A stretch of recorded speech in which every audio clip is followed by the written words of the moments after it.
Salam, hər vaxtınız xeyir olsun dəyərli izləyicilər. Mən Tərlan Rəcəb Aliyev sizlər üçün söz verdiyim kimi rəylərdə bildirdiyiniz mövzulara dair video çəkilişlərini davam etdirirəm. Qeyd eləmişdiniz ki, əhali məsələlərinə dair video gəlsin. Elə bu videoda məhz həmin xahiş üzərində qurulub. Sizlər üçün maksimum dərəcədə imtahan ərəfəsində faydalı olmağa davam edirik. Kimin hansı mövzuda çətinliyi varsa və ona dair video çəkməyimi istəyirsə, rəylərdə bildirsin, növbəti video izahlar ona uyğun olacaq. Birinci test tapşırığımız 14 iyul 2024-cü il tarixində təşkil edilən imtahanda istifadə edilən test nümunəsidir. 22 nömrəli sualımıza baxaq. A ölkəsinin əhalisi 81 milyon 800 min nəfər, hər 1000 nəfərə isə təbii artım göstərici -2 nəfərdir. B ölkəsində isə bu göstəricilər müvafiq olaraq 60 milyon 800 min ümumi əhali sayıdır. 1000 nəfərə görə bu göstərici -1 nəfər təbii artım var. A və B ölkələrin əhalisinin təbii azalması arasındakı fərqi müəyyən etmək bizdən tələb edilir. Yoldaşlar, rəqəmlərin böyük olması bunun çətin olduğunu demir. Biz də bunu indi sizə göstərəcəyik. Birinci addımda biz A ölkəsi üçün azalma göstəricisini hesablayacağıq. Bunun üçün də 1000 nəfərə -2 nəfər azalırsa, bəs ümumi əhaliyə görə azalma neçə nəfər olacaq? Tənəssübünüzü bu şəkildə quracaqsınız. 1000-ə -2, ümumi əhali isə 81 milyon 800 mindir. Nəzərə alın ki, burada ədədi bütöv sıfırlarla birlikdə yazmalısınız. Düz mütənasib olduğuna görə, əlbəttə ki, siz buradan 3 sıfırı, buradan da 3 sıfırı silsəz, 81.800-ü -2-yə vurmalısınız. Çarpaz vururduq. Əlbəttə ki, bu zaman -163.600 nəfər A ölkəsində illik azalmanın olduğunu təyin edəcəksiniz. Eyni proseduru B üçün də tətbiq edək. Burada isə diqqət edin ki, 1000 nəfərə görə -1-dir. Və müvafiq olaraq ölkə əhalisi isə gördüyünüz kimi 60 milyon 800 min nəfərdir. Burada hər bir şey qeyd edilmişdir, məsələn şərtində. 1000-ə B ölkəsində -1 azalma var. Bəs 60 milyon 800 min nəfərə neçə nəfər azalacaq? Burada da yenə düz mütənasibdə qeyd edildiyimiz kimi 3 0 6 sildik. 60.800-ü -1-ə vuranda -60,8 ya da 60.800 nəfər azalma olacaq. Sonda sualın şərtinə qaydası olsaq, bizdən AB arasındakı azalmanın fərqini istəyirdi. Burada əlbəttə ki, tapdığımız bu hər iki göstərici arasındakı fərqə baxırıq. -163.600-dən çıxırıq -60.800-ü. Bu da -102.800 edir. Bizdən sualın şərtində diqqət edin 1000 nəfərlə ifadə edir. Onsuz da bu sual qapalı olduğuna görə burada artıq aldığınız cavaba uyğun bir dənə A variantı olduğunu təyin edəcəksiniz. Belə ki, bunu da 1000 nəfərlə ifadə edəndə bu şəkildə olacaq. 1000-ə bölürsünüz. Yəni 102,8 cavabda sadəcə açıq sual olsaydı bu şəkildə qeyd etməliydiniz. Keçid alaq növbəti nümunə izahına. Növbəti izahımız 26 may tarixində 2024-cü ildə təşkil edilən imtahanın sualıdır. Baxaq. 47-ci sualda nə deyir? Gəncə Daşkəsən iqtisadi rayonunda əhalinin sayı 2021-ci ilin əvvəlində 611 min nəfər. Əhalinin təbii artımı isə hər 1000 nəfərə 2 nəfər olmuşdur. İlin sonunda əhalinin sayı 612.500 nəfər olduğunu nəzərə alaraq mexaniki artımı bizdən soruşur. Əvvəla bir-iki anlayışı sizlərə xatırladım. Əhalinin sayının artmasında həm təbii artım, həm də mexaniki artım iştirak edir. Təbii artım doğulanla ölən arasındakı fərqdir. Mexaniki artım isə əraziyə gələnlə gedən arasındakı fərqdir. Burada biz ilin əvvəlində 611 min nəfər olduğunu, ilin sonunda isə 612.500 nəfər olduğunu görürük. Aradakı fərqi birinci hesablayaq. Əlbəttə ki, siz bunu çıxacaqsınız. Böyükdən kiçiyi çıxsaz, indi alt-alta çıxmanıza ehtiyac yoxdur. Gördüyünüz kimi 1500 fərq var. 612.500-dən yazıram sizin xətrinizə yazaq. 612.500 çıxılsın 611.000. Bu arada bu 1000-i rəqəmlə əvəz edirəm. 3 0 əlavə edirəm. Burada da çətinlik çəkmədən gördüyünüz kimi 1500 nəfər olduğunu görə bilərik. 1500 bizim cavabımızdırmı? Xeyr. Çünki 1500 ilin əvvəlinə sonu arasındakı ümumi artımdır. Biz az öncə nə demişdik? Artım mənbəyi həm təbii ola bilər, həm də mexaniki ola bilər. Yəni bu 1500-ün içində təbii artım da var. Qeyd eləyək, təbii artımda olan ölən arasında fərq. Həm də mexaniki artım var. Qeyd eləyək, mexaniki. Davam edək. İndi isə təbii artımın statistik rəqəmindən istifadə edib mütləq göstərici nə qədər olduğunu hesablayaq. Burada verib ki, təbii artım 1000 nəfərə 2 nəfərdir. İlin əvvəlindəki əhali 611 minə də x nəfər qoyub tənasübdə təbii artım hesabına neçə nəfər artdığını təyin edə bilərsiniz. Diqqət edin, hesablayırıq bax bu hissədə. Təbii artımın tapılma qaydası burada verilib. 611 min nəfərə x nəfər, 1000-ə də müvafiq olaraq 2 nəfər. Burada düz mütənasib olduğuna görə siz bu minləri ixtisar edə bilərsiniz. 1000 dediyimiz bu 3 dənə sıfırdır da. 611 min nəfər. Əlbəttə ki, bu 3 sıfırla bu 3 sıfır gedər. 611-i 2-yə vuracaqsınız. Bu deyilədi nə? 1222 nəfər. Beləliklə 1222 nəfər təbii artım hesabına artan əhalinin sayıdır. Sualda bizdən nə istəyirdi? Mexaniki artımı soruşurdu. Ümumi artım nə qədər idi? Ümumi artım 1500 nəfər idi. Onun 1222-si təbii artımsa mexaniki artım nə qədərdir? Əlbəttə ki, 1500-dən 1222-ni çıxarsınız. Bu da eləyər nə qədər? 278 nəfər. Bunun üçün də siz burada görə bilərsiniz. Düzdür, buranın gedişatı da sizi yormasın. Son olaraq 1500-dən siz əlbəttə ki, 1222-ni çıxacaqsınız. Bu da eləyəcək 278. Düşünürəm ki, sadə sıradan bu tipli məsələ düşsə, hər biriniz rahatlıqla inşallah yazacaqsınız. Davam edək. Növbəti test izahımız isə 7 iyul 2024-cü ildə ikinci qruplar üçün istifadə edilən test tapşırığıdır. Keçid alaq testimizə. 48-ci nümunəmizə baxaq. Sualımız belədir. Urbanizasiya, yəni şəhər əhalinin payı, urbanizasiya səviyyəsi 60%, ümumi əhalinin sayı 12 milyon nəfər. İllik təbii artım, yəni bir ildə ümumi artım, təbii artım, deməli 60 min nəfərdir. Kənd əhalisi arasında hər 1000 nəfərə görə təbii artım 5 nəfər olarsa, şəhər əhalisinin təbii artımını müəyyən edin. Variantlardan da gördüyünüz kimi 1000 nəfərlə tələb edib. Bunun üçün əlbəttə ki, siz ilk öncə nə etməlisiniz? Gəlin ondan sizə tanış edək. Yoldaşlar, birinci cümlədəki ifadəyə geri dönüş edək. Urbanizasiya səviyyəsi 60%-dir. Az öncə bildirdim. Urbanizasiya nədir? Şəhər əhalinin payıdır. Ümumi əhali 100%-dirsə, onun 60%-i şəhərdə yaşayırsa, kənd əhalisi nə qədərdir? Kənd əhalisi ümumi əhalinin deməli neçə faizi olacaq? Yerdə qalan 40% olacaq. İndi isə kənd əhalisinin sayını təyin edək.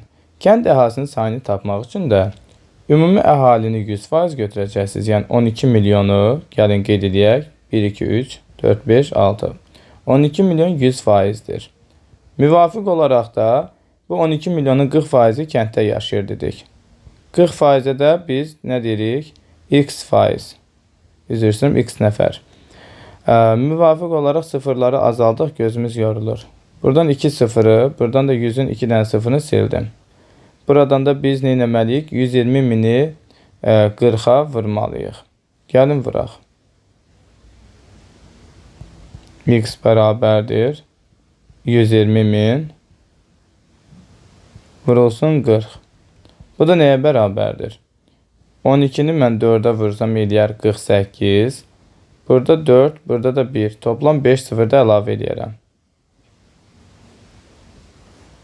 Deməli, kənd əhalisinin sayı nə qədər oldu? 4 milyon 800 min nəfərdir. Bir daha xatırlayaq. Ölkədə 12 milyon insan yaşayır. 60% şəhərdə yaşayırsa, yəni urbanizasiya 60% isə, kənddə neçə faiz insan yaşayır? 40%. Və bu 40% 12 milyonun 40%-i neçə nəfər edir?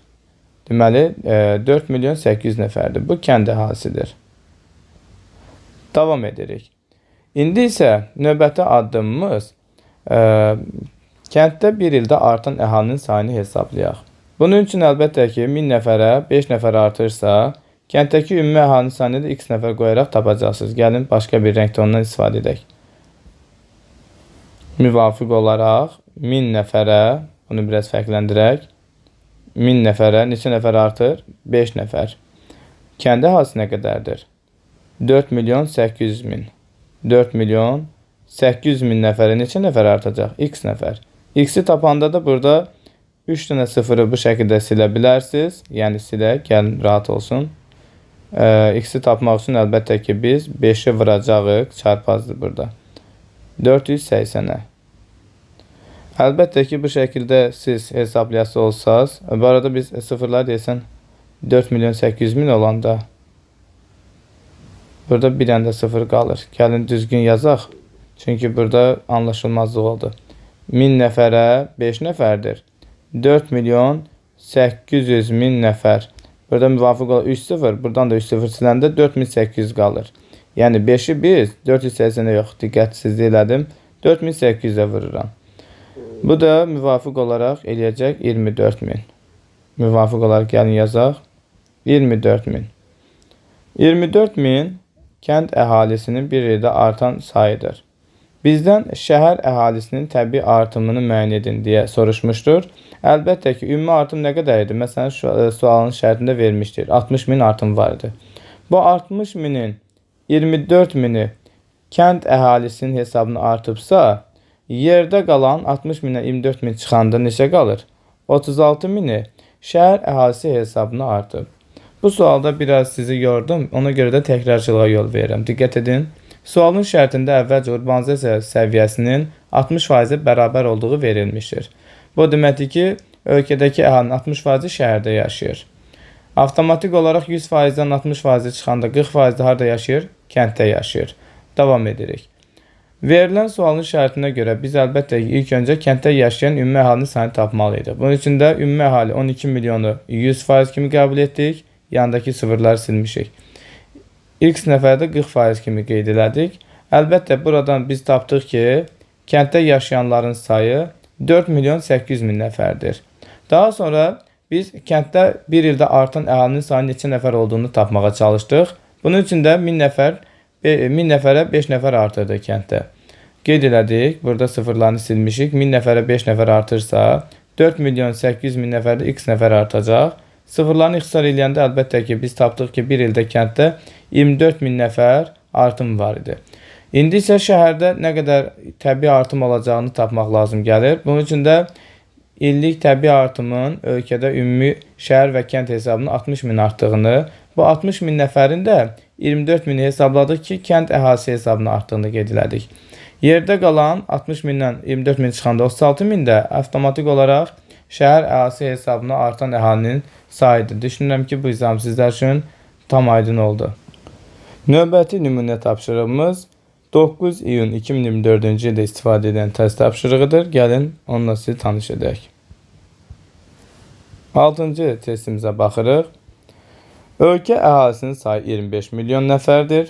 Ümumi əhalinin 8%-ni işsizlər təşkil edir. Siz əlbəttə ki, 25-in 8%-ni taparaq ümumi əhalinin neçə nəfər işsiz olduğunu tez tapa bilərdiniz. Davam edək. İşsiz əhalinin 1.5 milyon nəfəri iqtisadi böhran səbəbindən, digər qismi isə texnoloji inkişaf nəticəsində işsiz qalıb. Ümumi ölkə əhalisi içərisində struktur işsizliyin payını müəyyən edin.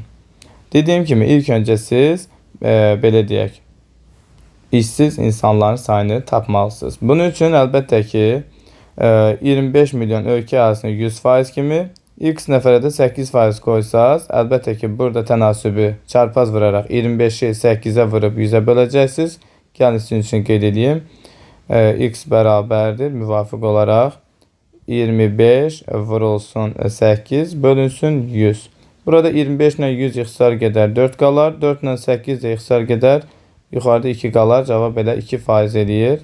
Daha doğrusu 2 milyon eləyir, biz nəfərlə tapırdıq. Deməli, 2 milyon ölkədə nədir? İşsiz insanların sayıdır. İndi isə buradan sonrasına davam edək.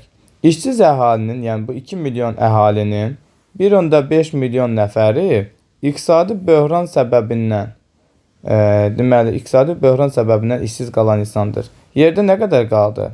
2 milyondan 1.5 çıxdın. 0.5 milyon qaldı. Davam edirəm. Digər qismi deyəndə söhbət bu 0.5 milyondan gedir. Texnoloji inkişaf nəticəsində işsiz qalıb. Deməli, bu 0.5 milyon texnoloji inkişaf səviyyəsində geri qaldığına görə işsiz olub. Texnoloji inkişaf nəticəsində işsiz qalınla bu arada struktur işsizlik hesab edilir. Ümumi ölkə əhalisi içərisində struktur işsizliyin payını müəyyən edin deyir. struktur ilə texnoloji inkişaf nəticəsində işsiz qalan şəxslərdir, hansı ki onların sayı da 0,5 milyondur. Və bunu ümumi əhalidəki əlbəttə ki payını istəyirsə faizlə, o zaman ölkədə əhali nə qədərdir? 25 milyon. Gəlin yazaq. Bu səfər 25 milyon 100% olacaq. Müvafiq olaraq struktur işsiz əhalinin sayı 0,5 milyon. Bu da x% olacaq. Buradan da əlbəttə ki x-i tapmaq üçün 0,5'i 100'ə vuracaqsınız, eləyir 50. 50'ni də bölürsünüz 25'ə, eləyəcək 2%. Doğru cavab D variantıdır. Əlavə məlumat üçün onu da xatırladım ki sizə işsizliklə bağlı bir neçə anlayışı bilməlisiniz. Gəlin qeyd edək. İşsizlik. İşsizlik işləmək arasında olub da iş tapmayan şəxslərin mövcud halıdır və onun müxtəlif növləri var. Qeyd edək. Friksiyon, struktur və bir də dövrü. Yadda saxlamaq lazımdır ki, friksiyon iş yeri olduğu halda iş şərtləri işçini qane etmədiyi təqdirdə işindən imtina edən zaman yaranır. Hansı ki bu müxtəlif səbəblərdən ola bilər. Ola bilər ki iş yeri uzaqdadır, yaxud da ki əmək haqqı onu qane etmir və digər səbəblərdən öz könlü xoşu ilə işindən imtina edir. Bu zaman friksiyon işsiz hesab edilir. Hətta universiteti bitirən yeni məzunlar da friksiyon işsiz qrupa daxil edilir. İkinci qrupu biz struktur şəkildə qeyd elədik. Struktur az öncə də sualın şərtindən də öyrəndik ki, texnoloji inkişafla əlaqədar olaraq işçinin iş şərtləri ödənmədiyi halda onu işdən azad edirlər. Bu zaman o struktur işsiz qrupuna daxil edilir. Məsəl üçün, müəssisəyə robotların tətbiq edilməsi nəticəsində, gətirilməsi nəticəsində işindən olan fəhlə əlbəttə ki struktur işsiz qrupuna daxil edilir. Bu zaman o yeni peşə bacarıqlarına yiyələnmə ehtiyacı duyur. Mütəxəssislər friksiyon və struktur işsizliyi təbii işsizliyi adlandırırlar və ondan tamamilə yaxa qurtarmaq mümkün deyil. Bunlar birlikdə nə adlandı? Təbii işsizlik.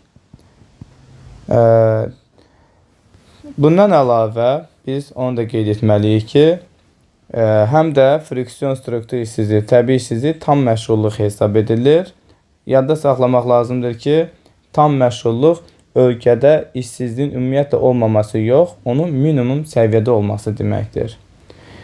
İqtisadi böhranla əlaqədar formalaşan işsizlik isə dövrü işsizlik hesab edilir. Bu isə adətən nisbətən kasıb region ölkələr üçün səciyyəvidir. Bu zaman müəssisələr iqtisadi qüdrətini itirir, zəifləyir və yaxud da ümumiyyətlə bağlanır və çoxlu işsiz kütlə formalaşır. Düşünürəm ki, bu kiçik video izahımızda sizlərə bir neçə kiçik də olsa məsələ izahlarına tanış edə bildik. Növbəti izahlarımızda hansı videoları görmək istəyirsə, rəylərdə bildirə bilərsiniz. Videoları daha uzun da çəkə bilərik. Bu yenə də sizin təkliflərə görə dəyişə bilir.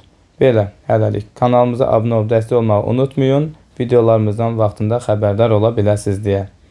Özünüzə yaxşı baxın. İmtahanda da qarşıda hər birinizə uğurlar arzu edirəm. Hələlik.